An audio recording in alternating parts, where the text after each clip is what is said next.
15वां अध्याय।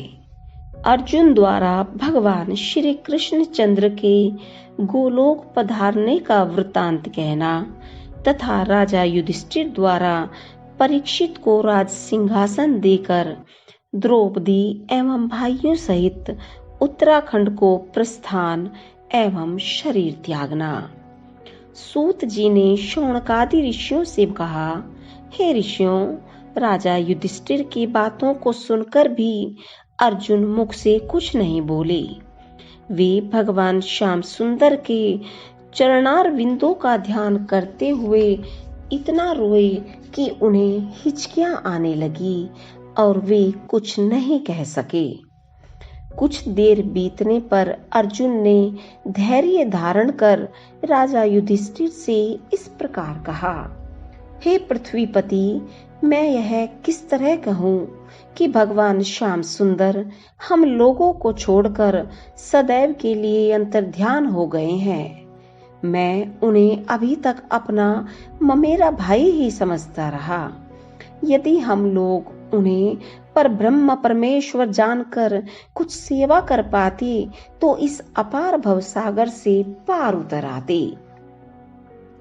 परंतु जगदीश्वर की माया ऐसी प्रबल है कि उसके कारण हम लोग उन्हें उसी प्रकार नहीं पहचान सके जिस प्रकार एक बार दक्ष प्रजापति के शाप के कारण चंद्रमा बहुत दिनों तक समुद्र में रहे पर उन्हें मछलियां नहीं पहचान सकी थी। इस बात को सभी जानते हैं कि चंद्रमा के पास अमृत रहता है तथा मछलियां बड़े बड़े जलचर जीवों तथा मनुष्यों द्वारा खाए जाने के भय से सदैव अमृत पीने की इच्छा रखती हैं। परंतु इस प्रकार की इच्छा रखने वाली मछलियों ने भी सहस्त्रों वर्ष तक समुद्र में वास करने वाले चंद्रमा को न पहचान कर उन्हें केवल एक समुद्री जीव ही समझा। उसी प्रकार हम लोग भी भगवान श्री कृष्ण चंद्र जी को पर ब्रह्मा ने जानकर केवल यदुवंशी ही समझते रहे हैं। देखिए, महाभारत के युद्ध में उनकी सहायता से ही मैंने बड़े बड़े राजाओं तथा शूरवीरों को मार गिराया था, परंतु मैं सदैव यही समझता रहा कि उन्हें मैंने अपने पराक्रम से ही मारा है। अब मुझे इस बात का विश्वास हुआ है कि भगवान श्याम सुंदर की कृपा से ही मैंने उन सब पर विजय प्राप्त की थी। जब से वे मुझे छोड़कर वैकुंठ चले गए हैं तब से मेरा पराक्रम क्षीण हो गया है। हे राजन, मैं वही अर्जुन हूँ, वही मेरे पास धनुष बाण है तथा वही मेरी भुजाएं हैं जिनके द्वारा मैंने भगवान शिव शंकर, गंधर्व, इंद्र तथा मैं नामक राक्षस पर विजय प्राप्त की थी। मैंने युद्ध क्षेत्र में भीष्म पितामह, कर्ण, जयद्रथ तथा अन्य अनेक शूरवीरों को मार गिराया। संपूर्ण राजाओं को जीतकर मैंने ही यज्ञ के लिए द्रव्य एकत्रित किया तथा मैंने ही अश्वत्थामा के मस्तक से उसकी मणि निकाल ली। परंतु अब उन्हीं शस्त्रों के रहते हुए भी मैं मार्ग में डाकुओं द्वारा पराजित हुआ।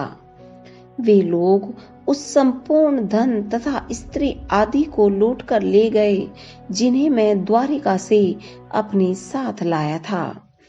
उसी पराजय के कारण मैं उदास हूँ। पहले हमें किसी स्थान पर विपत्ति का सामना करना पड़ता था, उनका सुदर्शन चक्र आकर हमारी रक्षा किया करता था। अब उनके बिना मैं किस प्रकार प्रसन्न रहूं?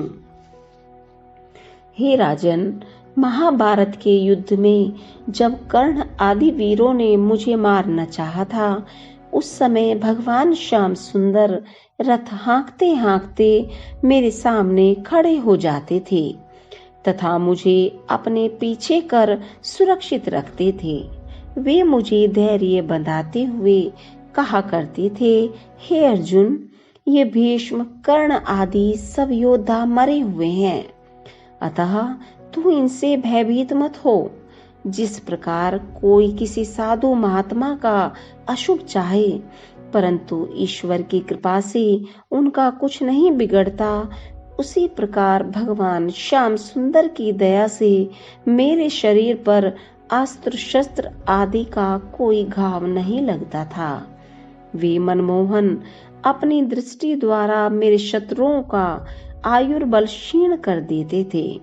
जब कभी युद्ध करते समय मैं उनसे रथ को शीघ्रता पूर्वक हाँकने के लिए कहता था, उस समय वे दीन बंधु मुझे अपना भक्त तथा बालक समझकर बुरा नहीं मानते थे।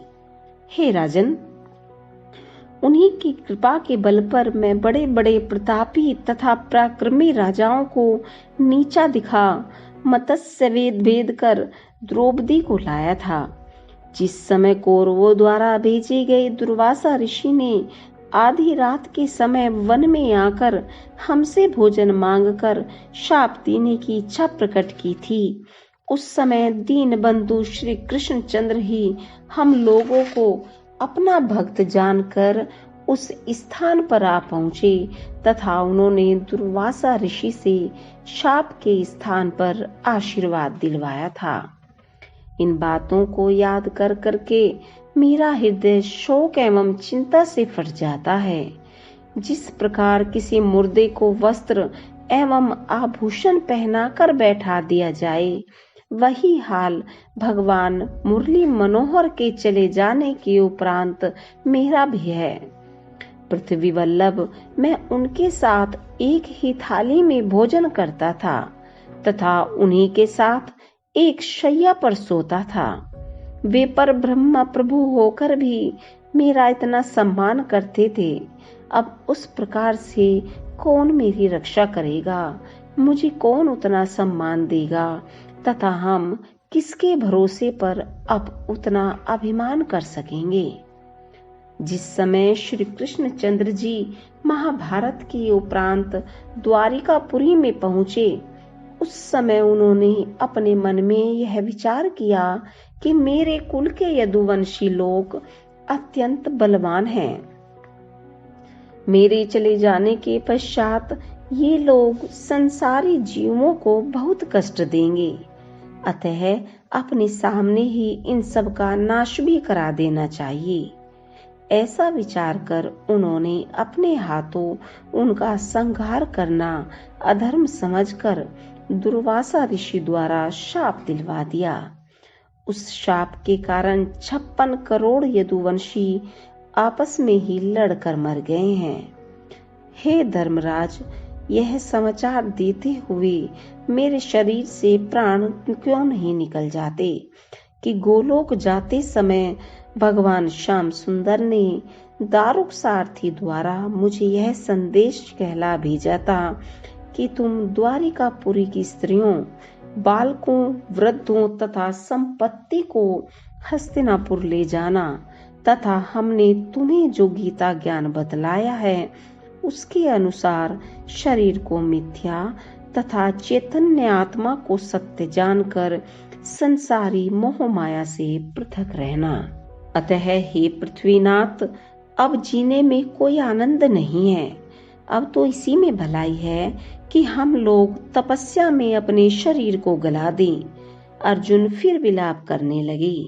अर्जुन के ये वचन सुनकर भीमसेन आदि अपने भाइयों सहित राजा युधिष्ठिर ने रोते हुए इस प्रकार कहा, हे अर्जुन, अब हम जीवित रहकर क्या करेंगे? यह राजपाट हमारे किस काम आएगा? अब हम लोगों का भी यहाँ रहना उचित नहीं है।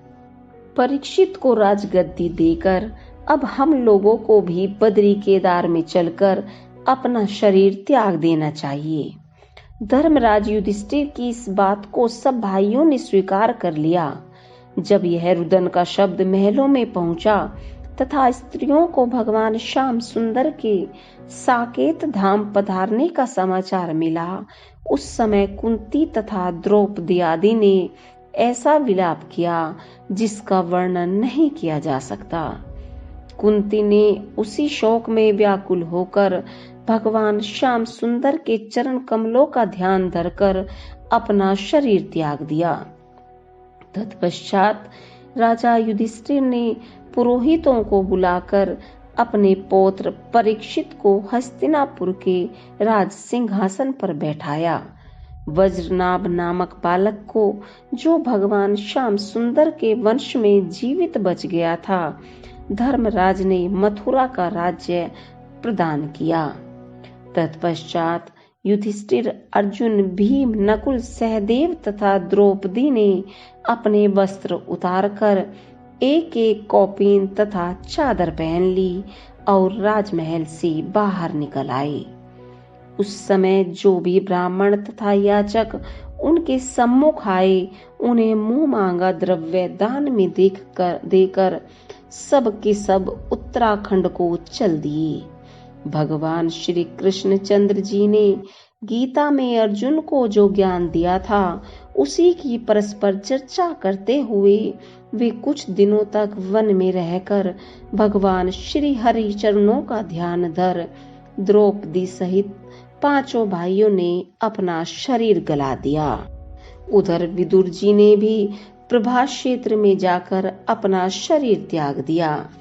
राज सिंहासन पर बैठने के पश्चात राजा परीक्षित धर्म पूर्वक प्रजा का पालन करने लगे।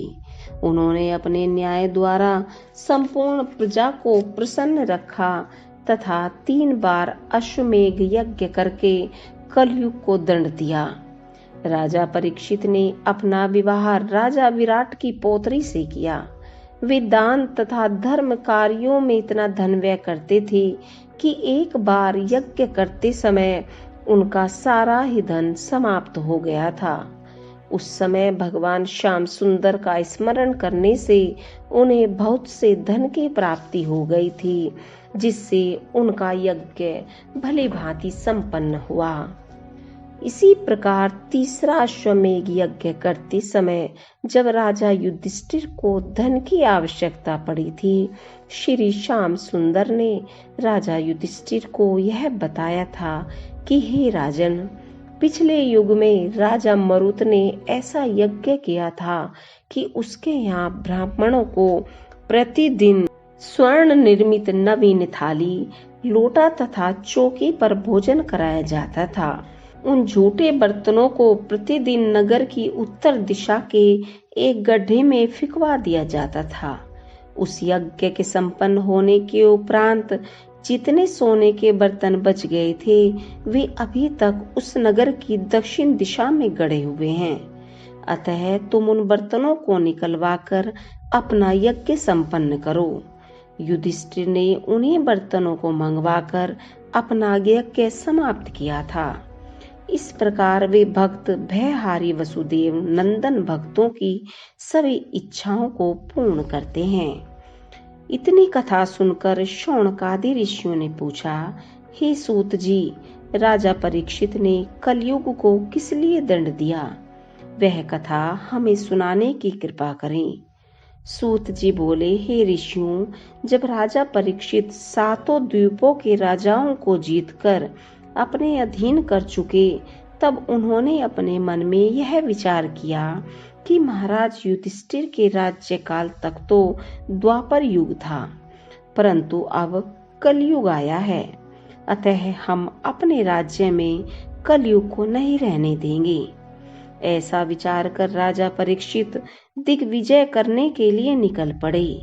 वे जिस किसी दिशा में पहुंचते, वहीं के मनुष्यों से धर्म चर्चा करते तथा पर ब्रह्मा के गुणानुवादों का वर्णन करते हुए पाते थे, क्योंकि उस समय तक वहां कलयुग ने प्रवेश नहीं किया था। उन लोगों को देखकर राजा परीक्षित अपने प्रजाजनों से इस प्रकार कहते जाते थे कि आप लोग इसी प्रकार अपने धर्म कर्म पर स्थिर रहिएगा। जिस देश में भी राजा परीक्षित की सेना पहुंचती थी, उसी देश के राजा महाराज परीक्षित का तेज एवं प्रताप देखकर उनसे आदर के साथ मिलते, भेंट देते तथा बहुत प्रकार से प्रार्थना करते हुए इस प्रकार कहते थे कि हे पृथ्वीपति, हम लोग तो महाराज युधिष्ठिर एवं महामना अर्जुन के समय से ही आपके अधीन चले आ रहे हैं। महाराज परीक्षित यह शब्द सुनकर उन राजाओं का अत्यंत सम्मान करते थे जो लोग उनके पूर्वजों तथा पितामहों का यशगान करते थे। उन्हें वे धन आदि देकर प्रेम से विदा करते थे। इसी प्रकार दिग्विजय करते हुए राजा परीक्षित कुरुक्षेत्र में जा पहुंचे। वहां पहुंचकर उन्होंने एक नदी के किनारे यह दृश्य देखा कि एक वृक्ष के नीचे एक बैल खड़ा हुआ है। उसके 3 पांव टूटे हुए हैं तथा वह केवल एक ही पांव का सहारा लिए हुए है। उसके पीछे ही एक रोती हाँफती कांपती हुई दुबली पतली गाय खड़ी थी। उस समय वे गाय तथा बैल परस्पर कुछ वार्तालाप कर रहे थे। राजा परीक्षित उस बैल तथा गाय को ऐसा हाल देखकर दयार्द हो एक वृक्ष की ओट में खड़े होकर उनकी बातचीत सुनने लगे। उसी समय उन्हें यह दिखाई दिया कि कुछ दूरी से एक श्याम रंग वाला भयानक शूद्र राजा का वेश बनाए हुए उस गाय तथा बैल की ओर दौड़ा चला आ रहा है।